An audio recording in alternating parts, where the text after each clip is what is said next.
ও প্রাণের বর্ণমালা, আমি তোমার জন্য পলাশ ফুলে সাজিয়েছি বরণ ডালা।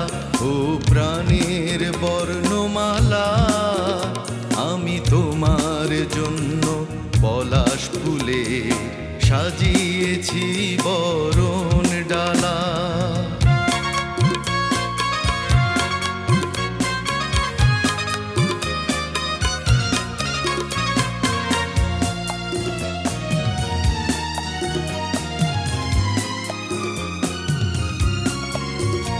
এই মহান দিনটি ফিরে এলে আমি প্রাণের প্রদীপ রাখি জেলে।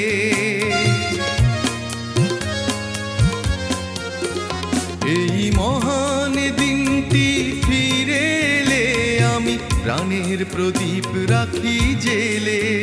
শুধু তোমায় ভালোবেসেছি বলে ভুলেছি সকল জ্বালা, ভুলেছি সকল জ্বালা। ও প্রাণের বর্ণমালা, আমি তোমার জন্য পলাশ ফুলে সাজিয়েছি বরণ ডালা।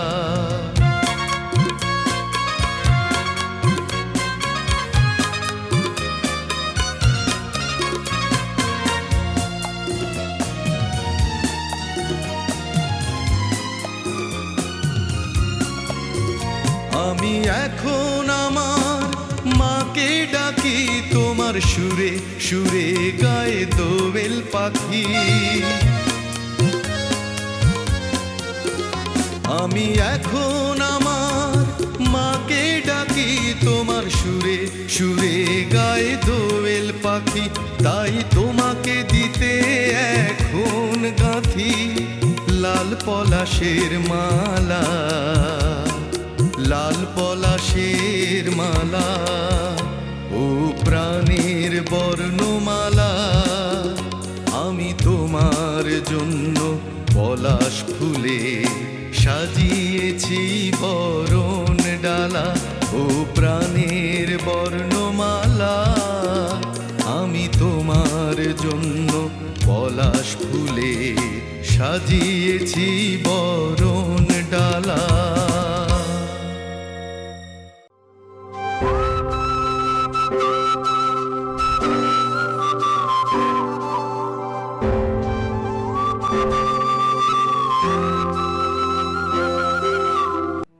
ওরা আমার মুখের ভাষা কাইরা নিতে চায়, ওরা কথায় কথায় শিকল পরায় আমার হাতে পায়। কইতো যাহা আমার দাদায়, কইছে তাহা আমার বাবায়। এখন কও দেখি ভাই, মোর মুখে কি অন্য কথা শোভা পায়?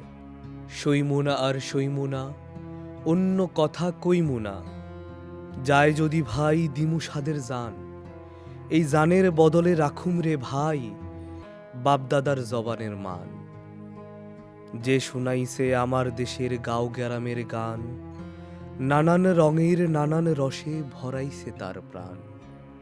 ঢব কীর্তন ভাসান জারি, গাজীর গীতার কবি সারি। আমার এই বাংলাদেশের বয়াতিরা নাইসা নাইসা কেমন গায়। তারি তালে তালে হে ঢোল করতাল বাজে ওই, বাঁশি কাঁসি খঞ্জরি সানাই। কও দেখি ভাই এমন শোভা কোথায় গেলে দেখতে পাই, কোথায় গেলে দেখতে পাই।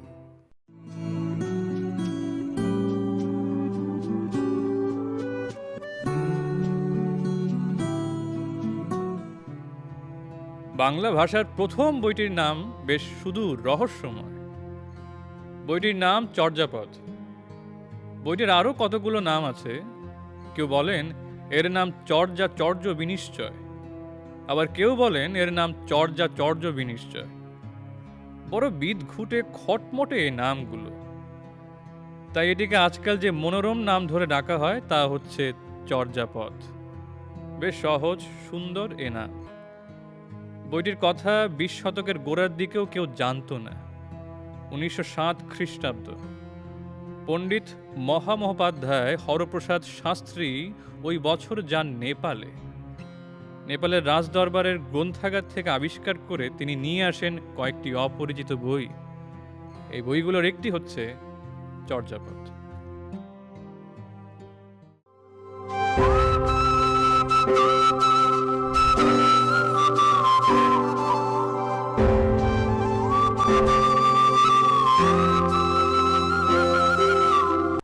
আমরা এই অঞ্চলের যারা বসবাস করছি, বাংলাদেশের মানুষ, তারা অত্যন্ত সৌভাগ্যবান যে আমাদের পূর্বপুরুষরা দুটো বড় উল্লেখযোগ্য অর্জনের মধ্যে দিয়ে বাংলাদেশ বিনির্মাণ করেছেন। তার মধ্যে হচ্ছে 52-এর 21শে ফেব্রুয়ারি, যার মাধ্যমে সালাম, বরকত, রফিক, জব্বর আত্মাহুতি দিয়েছিলেন। তার মাধ্যমে বাংলা ভাষা রাষ্ট্রভাষা প্রতিষ্ঠা দাবি প্রতিষ্ঠিত হয় শক্তভাবে, এবং 56 সালে সেটা পাকিস্তান সরকার এই দাবি মানে নেয়। একইভাবে 1971 সালের যে মুক্তিযুদ্ধ, সেটাও কিন্তু পৃথিবীর বুকে অনন্য ঘটনা।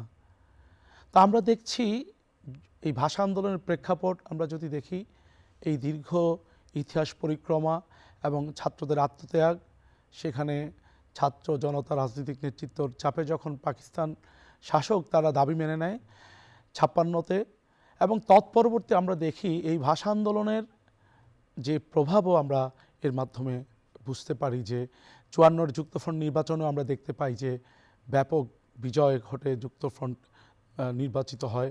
এবং একটা বিশেষ বিষয় এই পূর্ব পাকিস্তানের মানুষের মধ্যে অনুভূত হয় যে পাকিস্তানিরা আমাদের না, আমাদেরকে তারা আপন মনে করে না। এই যে একটা ভাষার মাধ্যমে যে বিভক্তি তৈরি হয়, সেটা আস্তে আস্তে ডালপালা গজাতে শুরু করে। এবং এই অঞ্চলে যারা রাজনৈতিক নেতৃত্ব, সাংস্কৃতিক ব্যক্তিত্ব, ছাত্র জনতা, মেহনতি মানুষ, সবার ভেতরে এটা ধীরে ধীরে দানা বাঁধতে থাকে। আমরা যদি দেখি কিভাবে মুখের ভাষা, যেটা মায়ের ভাষা, যার মাধ্যমে মানুষ তার মনের ভাব প্রকাশ করবে, সে ভাষার উপর নিপীড়ন একটা শাসক শ্রেণী কিভাবে করতে পারে, ভাষা আন্দোলন তার অনন্য উদাহরণ। এবং তার মধ্যে দিয়ে 54-র যুক্তফ্রন্ট পরবর্তীতে আপনারা যদি দেখেন, একে একে ধারাবাহিক আন্দোলন, এই যে আইয়ুব খানের শাসনের বিরুদ্ধে আন্দোলন, এবং প্রত্যেকটা আন্দোলনে ভাষা আন্দোলন একটা শক্ত বুনিয়াদ হিসেবে কাজ করেছে, মানুষের ভেতরে একটা প্রেরণা হিসেবে কাজ করেছে। আমাদের এই যে ভাষা আন্দোলনের যে 21শে ফেব্রুয়ারির গান, সেই 21শে ফেব্রুয়ারির গান আমাদের প্রত্যেকের মনের ভেতরে গভীরভাবে প্রতীত থাকে। আমরা দেখি যখন ধীরে ধীরে এই শোষণ আরও বাড়তে থাকে, তার এই ধারাবাহিকতায় আমরা বাংলাদেশের এই যে 70-এর নির্বাচন পরবর্তী 71 সালে যে মুক্তিযুদ্ধ, সেখানে আমরা দেখি মুক্তিযোদ্ধাদের মধ্যেও সেই ভাষা, মায়ের ভাষা এবং বাংলা ভাষা এবং বাংলাকে নিয়ে আলাদা রাষ্ট্র গঠনের যে আকাঙ্ক্ষা, সেই 47-এ যে স্বপ্ন আমাদের পূরণ হয়নি, সেই স্বপ্ন পূরণের জন্য একটা বিশাল আকাঙ্ক্ষা তৈরি হয়। এবং তার প্রেক্ষিতে আমরা দেখি 1971 সালের মুক্তিযুদ্ধ, সেখানে অসংখ্য মানুষ, যার সকল শ্রেণী পেশার অংশগ্রহণ আমরা দেখতে পাই। অর্থাৎ আমরা যদি বলি ভাষা আন্দোলন প্রথম একটা ইভেন্ট, প্রথম উল্লেখযোগ্য ঘটনা, যার মধ্যে দিয়ে বাংলাদেশের স্বাধীনতার বীজ অঙ্কুরিত হয়।